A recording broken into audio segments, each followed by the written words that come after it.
우리는 몇 주 전부터 예수님의 산상보훈의 말씀 가운데서 팔복에 관한 말씀을 같이 나누고 있습니다.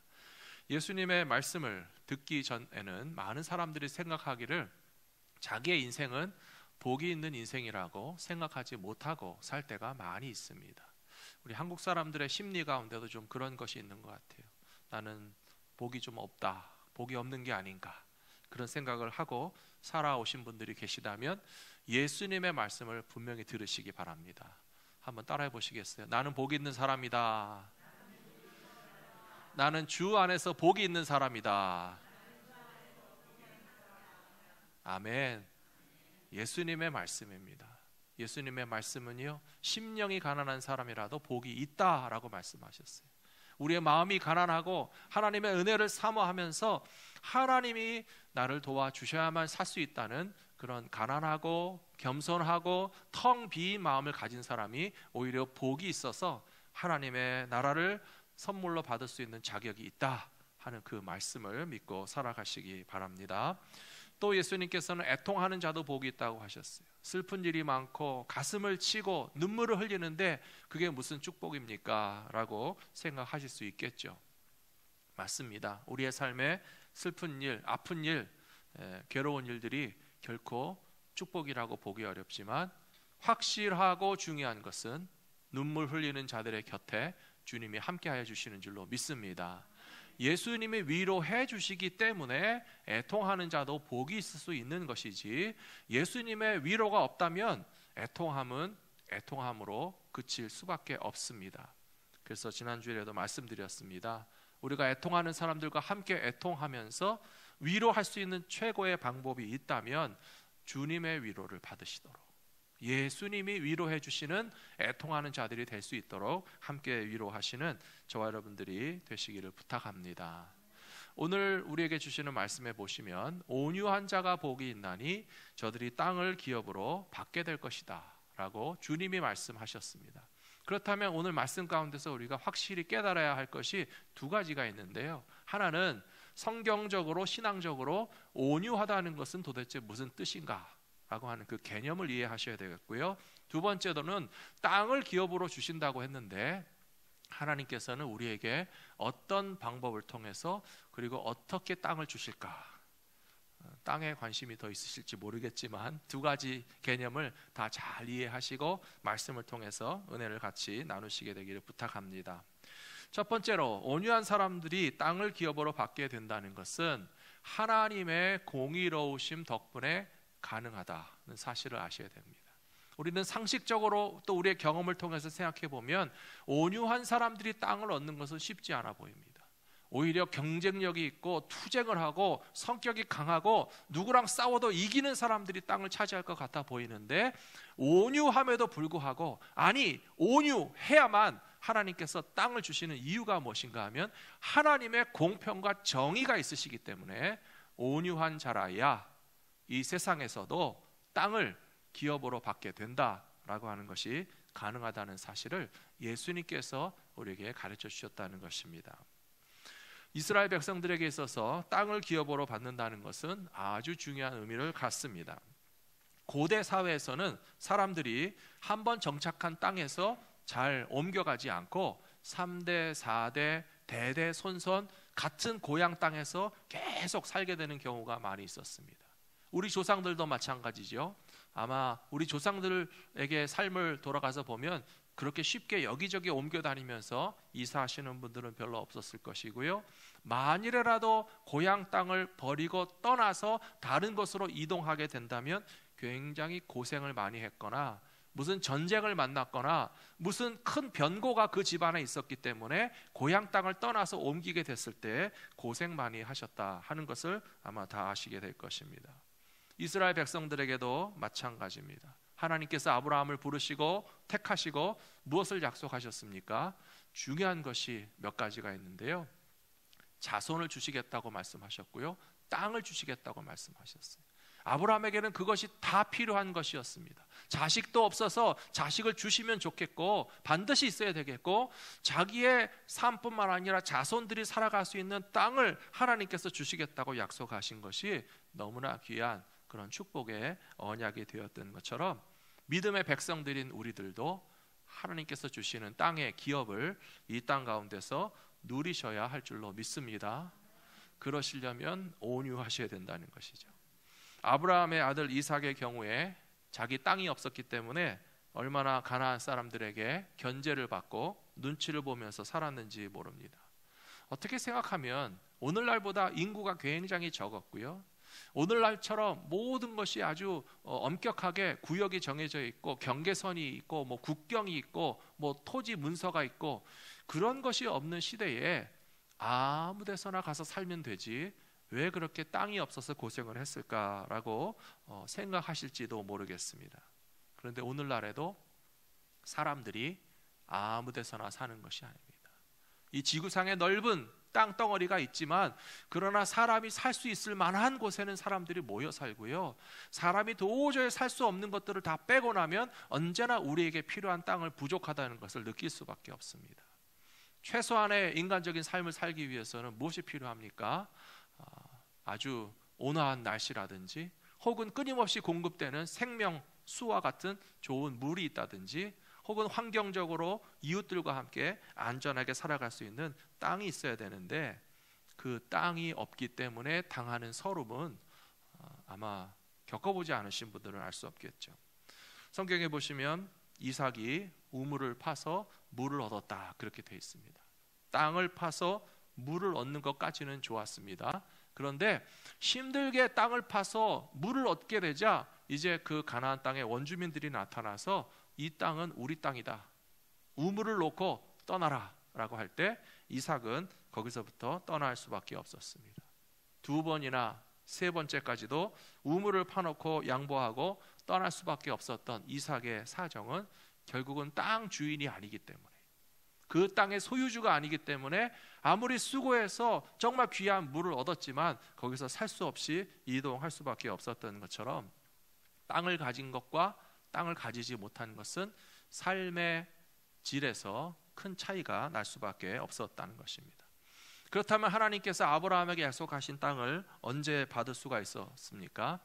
400년 애굽 땅에서 종살이하고 모세와 더불어서 40년 동안 광야길을 지난 이후에 가나안 족속들과 싸워서 힘들게 그들을 몰아내야만 했고요, 하나님께서 약속하신 대로 가나안과 싸워서 승리하고 난 이후에 12지파가 다 대대로 살 수 있는 땅을 나눠주신 그때에야 하나님의 약속이 이루어진 것을 볼 수 있습니다. 그런데도 불구하고 오늘 말씀을 통해서 우리가 여전히 이해하기가 힘들죠. 하나님, 모세와 여호수아의 시대에는 싸워서 몰아내게 하시고, 물론 하나님이 이기게 하셨기 때문에 땅을 차지했지만 그때에는 싸워서 땅을 얻게 하신 하나님께서 오늘 우리들에게는 온유한 자에게 땅을 주신다고 하니까 좀 방법이 너무 달라진 것이 아닙니까? 라고 오해하실 수가 있겠습니다. 주님의 말씀의 의미를 오늘 꼭 잘 이해하셔야 되겠습니다. 신앙적인 온유함이란, 그래서 우리가 먼저 이해하셔야 될 개념이 있습니다. 신앙적인 온유함이란 무엇인가 하면 그냥 착하기만 하는 것을 의미하는 것이 아닙니다. 그냥 참기만 하는 것을 의미하는 것이 아닙니다. 다른 사람들에게 싫은 소리 하지 않고 그저 양보하면서 친절을 많이 베푸는 것만을 온유의 개념으로 말하는 것이 아니라, 그런 것들이 포함되어 있지만 성경적인 온유함에서 중요한 것은 하나님 앞에서 자기를 돌아보는 겸손함에서 나오는 것입니다. 하나님 앞에서 나 자신이 얼마나 부족하고 하나님의 은혜가 아니라면 살아갈 수 없는, 능력이 없는 자라고 하는 사실을 인정해야만 그 겸손함에서부터 참된 온유함이 스며 나오는 것이지, 하나님 앞에서 자기를 돌아볼 줄 모르는 사람들은 온유함도 가지기가 어렵습니다. 뿐만 아니라 성경적이고 신앙적인 온유함에는 하나님의 공의로우심과 정의로우심을 확실히 믿는 믿음이 있어야 됩니다. 내가 싸워야 얻을 수 있다는 생각을 가진다면 온유할 수 없겠죠. 그러나 하나님께서 반드시 우리에게 필요한 것을 하나님이 주신다라고 하는 사실을 믿는다면 우리가 온유함을 품고 살아갈 수 있지 않겠습니까? 거기에 바로 성경적인 온유함의 개념이 있다라고 하는 사실을 이해하시면 좋겠습니다. 마태복음 11장 29절에 보시면 예수님께서 말씀하시기를 나는 마음이 온유하고 겸손하다 말씀하셨어요. 예수님 당신 자신께서 말씀하시기를 내가 나의 마음도 온유하고 겸손하기 때문에 나의 멍에를 메고 내게서 배워라 라고 말씀하셨어요. 우리는 예수를 믿는 사람들이고 예수님을 따라가야 하는 사람들이고 예수님을 닮아야 하는데요, 예수님께서 그 마음이 온유하고 겸손하셨다고 했기 때문에 우리들도 예수님의 온유함과 겸손함을 배우는 것이 마땅하고, 하나님께서 바로 그 온유한 자들에게 땅을 주신다라고 하는 약속도 항상 믿고 기억하시기를 바랍니다. 시편 37절에 보시면, 그렇다면 하나님께서 온유한 자들에게 땅을 주시는 방법이 무엇일까? 좀 짐작할 수 있게 해주는 말씀이 기록되어 있습니다. 시편 37편 10절에 보시면, 잠시 후에는 악인이 없어지리니 내가 그곳을 자세히 살필지라도 없으리로다. 그러나 온유한 자들은 땅을 차지하며 풍성한 화평으로 즐거워하리로다. 예수님의 말씀이 그대로 나와 있죠. 온유한 자들이 땅을 차지한다라고 되어 있어요. 그러면 하나님께서 온유한 자들이 땅을 차지하게 하시는 방법은 뭐라고 생각하십니까? 앞에 10절을 보니까요, 이 세상에서 악인들을 치워버리시면 된다는 거예요. 이 세상에서 악인들이 사라지고 찾아도 찾을 수 없을 만큼 하나님께서 땅 위에서 악인들을 다 제하여 버리시니까 이제 땅은 누구의 차지가 되겠습니까? 잘 모르시겠어요? 우리들 거죠. 악인들을 제하여 버리시면 온유한 자들, 믿음의 사람들, 하나님의 신실하심을 믿고 기다리면 싸워야 얻는 것이 아니고, 악인들을 제하여 버리시고 나면 온유한 자들에게 그 땅이 기업으로 돌아오게 하시겠다라고 하는 하나님의 말씀이 분명히 이루어질 줄로 믿습니다. 그렇기 때문에 두 번째로 온유함이라고 하는 것은 하나님의 백성들에게 있어서는 필수적인 성품입니다. 온유할 수도 있고 온유 안 해도 되는 것이 아니고 반드시 온유해야만 하는 것이고, 우리들의 삶의 방식도 투쟁하고 싸우고 빼앗으면서 사는 것이 아니라 온유함으로 살지라도 하나님의 백성들에게는 하나님께서 땅을 기업으로 주시는 역사는 반드시 일어난다는 사실을 믿고 살아가셔야 할 줄로 믿습니다. 민수기 12장 3절에 보시면 모세에 관한 이야기가 나옵니다. 하나님께서 말씀하시기를, 이 사람 모세는 온유함이 지면의 모든 사람보다 최고다. 모세가 최고로 온유한 사람이다. 하나님께서 이렇게 분명히 말씀하시고 있거든요. 민수기 12장 3절의 말씀인데요, 그럼 1절과 2절에는 무슨 이야기가 있는가 하면, 모세가 그의 아내 십보라가 죽은 후에 구스 여자를 취해서 재혼을 했습니다. 모세가 구스 여자와 재혼한 것을 놓고서 그의 형인 아론, 그의 누나인 미리암이 비판했어요. 상처를 줬어요. 책망했어요. 당신은 자격이 없고, 모세 당신뿐만 아니라 하나님께서 우리와도 대화하시고 우리도 만나주시고 우리에게도 영적인 리더십이 있으니 모세 너 혼자만 이스라엘의 지도자 노릇할 생각하지 말아라. 그렇게 자기의 형과 누나가 공격을 했거든요. 근데 거기에 대해서 모세는 아무 반응도 하지 않았어요. 그냥 3절에 딱 나오는 말씀이 뭐냐 하면, 하나님께서 이 사람 모세는 그의 온유함이 모든 사람 중에 최고다, 칭찬해 주시는 말씀만 나와 있습니다. 사랑하는 성도 여러분, 모세가 처음부터 온유한 사람이었습니까? 제가 생각하기에 그렇지 않은데요, 모세는요 성격이 꽤 있는 사람이에요.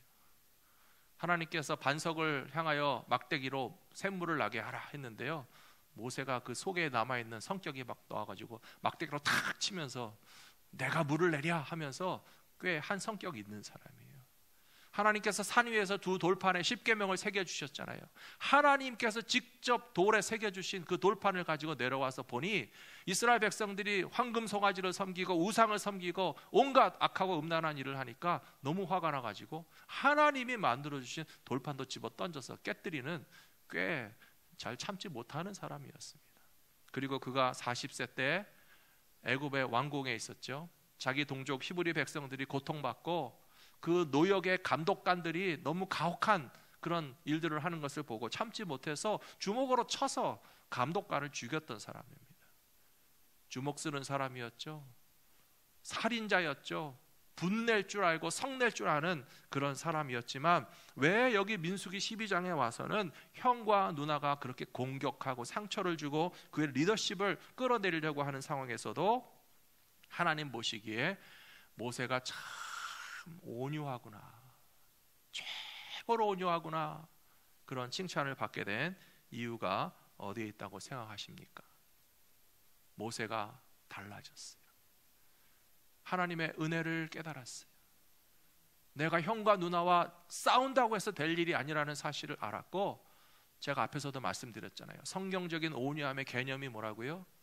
그냥 착하고 참고 싸우지 않는 것이 아니라 하나님 앞에서 자기 자신을 돌아보는 겸손함이 있으면 온유함이 우리들 속에서도 나오게 될 줄로 믿습니다. 모세가 그 자리에서 싸웠더라면 아마 더 나쁜 일들이 많이 생겨났을 거예요. 이스라엘 백성들이 다 보기에, 야, 저 모세를 봐라, 아론을 봐라, 미리암을 봐라, 형제끼리 싸우는구나. 나도 하나님을 만났고 하나님께서 내게도 말씀하신다면서 서로 영적인 리더십을 발휘하겠다고 형제들끼리도 불화하고 협력하지 않는데, 우리는 모세도 아론도 미리암도 아닌 다른 지도자를 세우는 것이 낫지 않을까라고 생각할 수도 있었는데, 하나님께서는 모세에게 온유한 마음을 주시고 온유 겸손하게 모든 것들을 오히려 꿀꺽 삼켜 받아들이는 모세를 하나님께서 더 지도자로 세워주셨다는 사실을 기억하시는 저와 여러분들이 되시기를 부탁합니다. 모세의 온유함이 두고 보자 하는 온유함이 절대 아니었습니다. 그냥 우리가 싸워봤자 서로 좋을 것이 없으니까 참고 지나가자 하는 정도의 온유함이 아니었어요. 하나님께서 모세를 대변해서 분노하시고 책망하시고 아론과 미리암에게 경고하시면서 심지어 미리암의 몸에는 문둥병이 퍼졌거든요. 하나님께서 미리암에게 주신 문둥병에 대해서 모세는 진실한 마음으로 하나님 앞에 기도했습니다. 하나님, 미리암의 몸에 문둥병을 깨끗이 낫게 해달라고 기도하는 그 진실한 모세의 마음이 진짜 온유함의 모습인 것을 기억하면서 하나님의 사람들은 어떻게 살아가야 할까? 어떻게 해야 하나님께로부터 땅을 기업으로 받는 축복을 받을 수 있을까?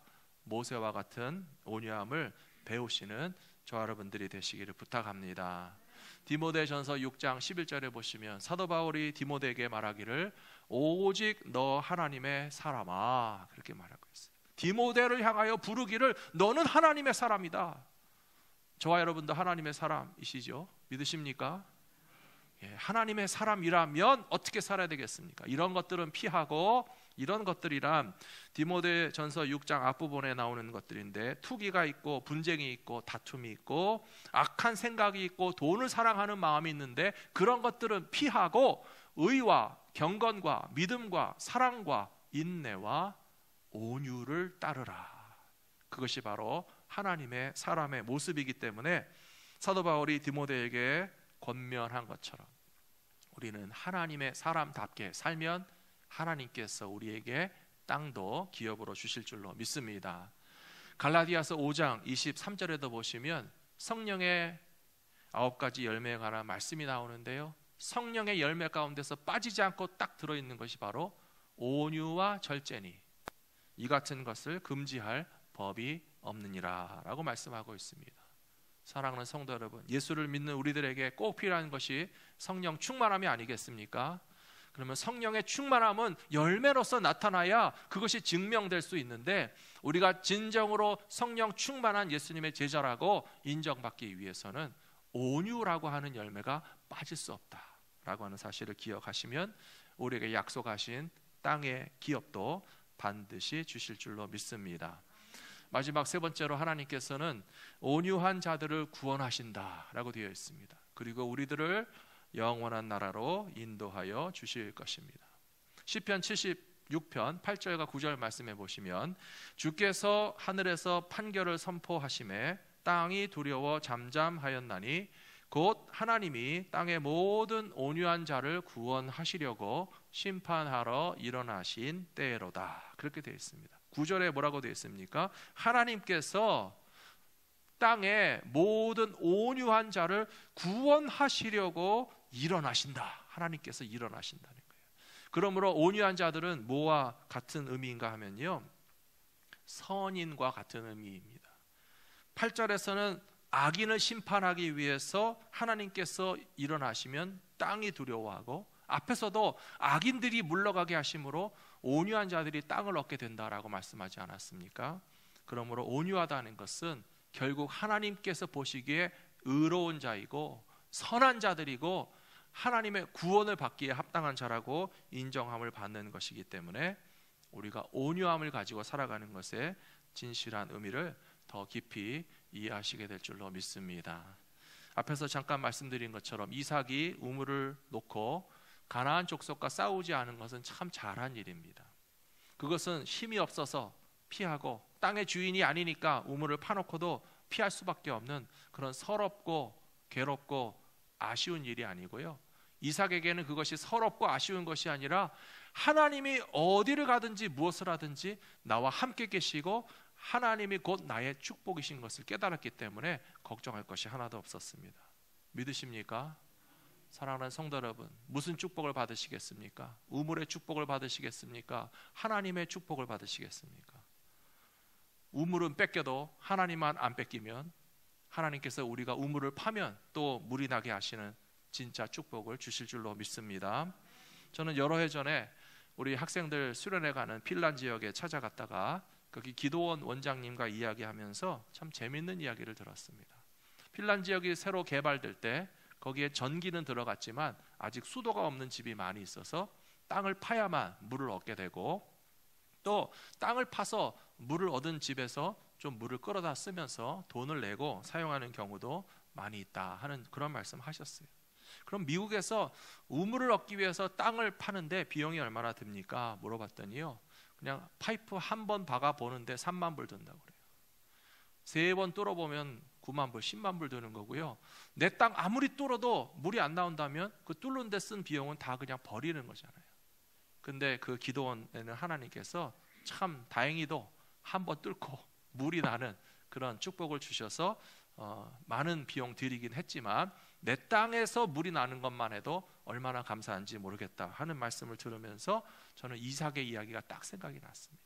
아, 그렇구나. 이삭이 땅을 파서 거기서 물이 나왔다는 게 얼마나 신통한 일인가. 지금도 한 번 3만 불, 3번 파면 9만 불, 5번 파면 15만 불, 내 땅을 암만 파도 물 안 나오면 그냥 다 돈 버리는 거잖아요. 그런데 내 땅을 팠을 때 물이 나왔다고 생각해 보세요. 그것이 바로 하나님의 은혜고요, 이삭과 함께 하신다는 뜻이고요, 이삭이 어디로 가든지 또 파면 물이 나오고, 가나안 족속이 왜 이삭의 우물을 빼앗았겠습니까? 우물 파는 게 그렇게 쉬우면 너도 파고 나도 파고 그냥 각자 파서 물 마시면 되는데 땅 판다고 다 물 나오는 거 아니에요. 하나님이 함께 하시는 믿음의 사람 이삭이기 때문에 땅을 팠을 때 거기서 물이 나왔고, 그 우물의 물이 귀한 줄 알기 때문에 땅 주인들이 내놓으라 라고 해서 빼앗기긴 했지만, 그러나 이삭이 온유하게 그것을 양보하고 떠날 때 오히려 더 큰 메시지를 이삭이 가나안 족속들에게 준 것이라고 저는 믿습니다.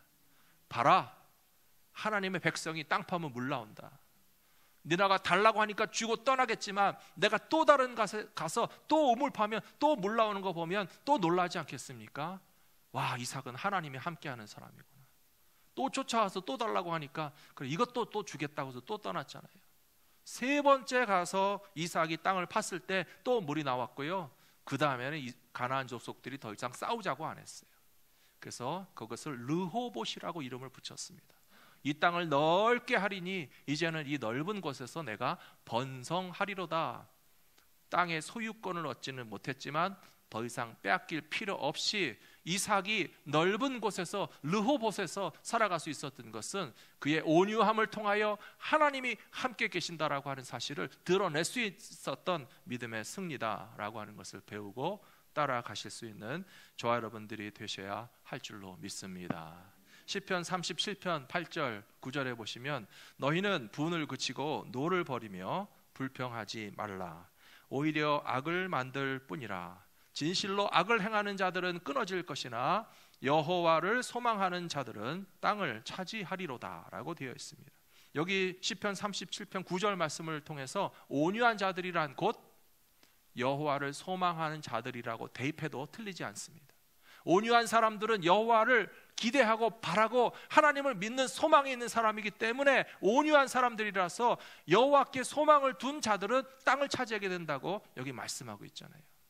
그 대신 하지 말아야 될 것이 있다면 그 앞에 나오는 8절 말씀처럼 악한 자들의 번성함을 바라보시면서 분노하지 마셔야 됩니다. 불평하지도 마셔야 됩니다. 우리가 시기하고 질투하면서 불평하는 것은 오히려 악한 결과를 가져올 뿐이고, 악인들의 형통함으로 인하여서 조금이라도 우리가 기분 나빠하고 화를 내실 필요도 전혀 없다는 거예요. 믿으십니까? 지난 한 주간 동안 사시면서 우리 마음이 어떠셨는지 한번 되돌아보세요. 기쁘고 감사한 때도 있었고, 좀 실망스럽고 화도 나고 막 세상에 왜 그래? 뭐 그런 노래가 있다면서요. 하나님, 세상이 왜 그래요?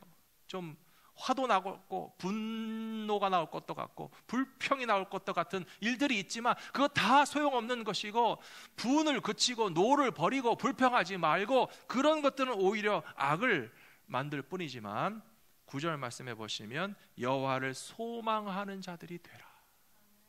온유한 사람들은 하나님을 소망하기 때문에, 하나님을 기대하기 때문에, 하나님께 소망을 두고 믿음을 가지고 살아가기 때문에 온유한 성품으로 살아가는 사람들에게는 땅을 주시겠다 하신 말씀은 반드시 이루어지게 될 것이라고 저는 믿습니다. 세상의 상식은요, 우리가 시작할 때도 말씀드렸지만 온유해서 땅을 차지할 수 있을까? 그런 생각들을 다 하실 것 같아요. 싸워야 받는 거 아닌가? 때를 쓰고 가만 놔두지 않고 어떻게든지 나의 이익을 차지하기 위해서 투쟁도 하고 갈등도 하고, 형제끼리라도 어떤 물질의 이익이라고 하면 양보하지 말고 좋은 거 먼저 차지해 가면서 그렇게 싸워야만 얻는 것이 아닌가라고 생각하지만요, 하나님 나라의 질서와 방법은 완전히 다릅니다. 오히려 아브라함이 조카 롯에게 양보했는데 하나님이 아브라함 더 축복하셨고요, 이삭은 가나안 사람들에게 우물을 파놓고 한 번, 두 번, 세 번 다 양보했어도 하나님께서 이삭에게 더 크신 축복을 주신 것처럼, 우리가 온유함으로 살아가는 것은 절대 손해가 아니라는 사실을 분명히 믿으시기 바랍니다. 그 믿음의 근거는 하나님의 공의로우심에 있습니다. 하나님이 심판해 버리시면 지금 권세와 능력과 경쟁력과 투쟁을 통해서 세상에서 땅을 많이 차지한 것 같아 보이는 악인들이, 하나님께서 그 악인들을 심판해서 싹 쓸어버리시면 눈으로 찾으려고 해도 찾을 수 없다니까요. 그러면 그 땅은 누가 차지해야 됩니까? 온유한 사람들이 차지해야지. 하나님께서 온유한 자들이 되라 하신 말씀은 하나님께서 공의로 악인들은 심판하실 것이기 때문에, 영원한 하나님의 나라를 기업으로 받기에 합당한 사람들은 겸손한 사람들이고 하나님을 신뢰하는 사람들이고, 그렇기 때문에 온유함이 끊임없이 우리에게서부터 솟아나올 수 있는 그런 믿음의 삶을 끝까지 살아가실 수 있는 저와 여러분들이 다 되시기를 축복합니다.